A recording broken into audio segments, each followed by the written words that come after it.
That seemed to be a view held outside Israel, that you should at least give a commitment that your withdrawal should be to frontiers only slightly different to the ones that you had before the Six-Day War. Well, that's a matter to be decided in the negotiation. The commitments are the result of negotiation. They are not the prelude to negotiation.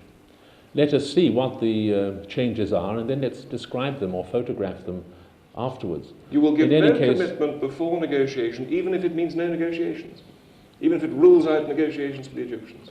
Well, we're supposed to be having negotiations, but I've never heard of such a thing in my life, in which, in order to have negotiations, you give the result first. Now, what is really happening?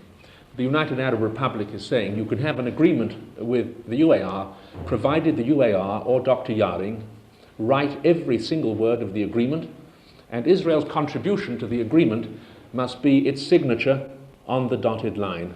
Now, that is frivolous, that is unprecedented. We are not the passive object, we must be the active partner in the peace agreement. There's something so surrealistic about what's been going on in the past 2 months that rational men might be unable to seize it. Here you have what is called a negotiation, in which the parties never meet, in which one party refuses to accept written communications from the other.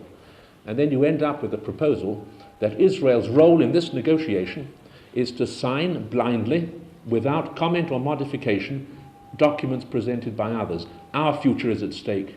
Our men, our women, our children. I've never heard of such. In fact, the June 4th line means this. It means that we won't be on the Golan Heights to defend our settlements. It means the monstrous sacrilege of Jerusalem being divided again.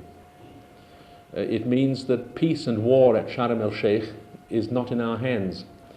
It means that the Negev, our development, our fuel supplies, our relations with 2/3 of the world are not in our hands. It means that the Jordan army can sit in firing distance of the airport at Lydda and of the city of Tel Aviv. Those are some of the consequences of the restoration of the June the 4th position. So if you ask me in what conditions would we reproduce that position, the answer is in no conditions whatever. There is no interest that Israel has in the world which is superior to the need for having a better, a different, and a more stable situation than existed on June the 4th. So in which we're all united, 18-0 in the cabinet, 115 out of 120 members of the Knesset. About 98% of our people is that whatever the future map is, it will not be identical with that of June 4th. I really don't think anybody believes that it will be.